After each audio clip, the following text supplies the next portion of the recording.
Ikolokpo anyị taa anyị ọ ga-aza? Ndị Igbo na ndị egedese ngwa ụmụ Igbo na anyị ga-amụ anya dịka azụ maka na agwọ nọ n'akịrịka.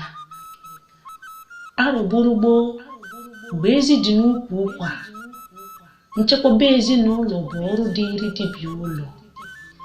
N'abalị, odogwu ahụ ga-eji nwayọọ gagharịa okirikiri be ya ka ọ mara ma udo dịkwa. Sọsọ otu anya ka o ji alarụ ụra, nwere onye ọzọ ya na ya na-alarụ belụsọ mma na egbe ya maọbụ ngwa ọgụ ndị ọzọ gasị, maka na nkwụcha abụghị ụjọ.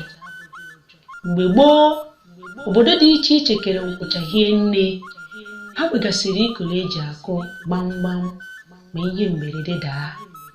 Ya kpatara ndị Igbo ji kwuo sị, mberede nyere dike mana mberede ka eji ama dike.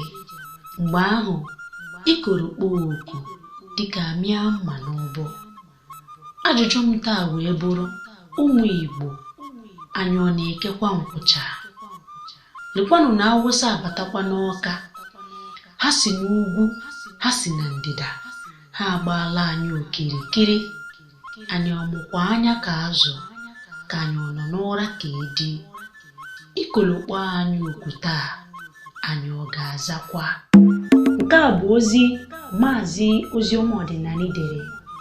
Mụ onwe m kwuputere ya bụ Ada Igbo, onye egwu. Ndewonu ụmụ Igbo.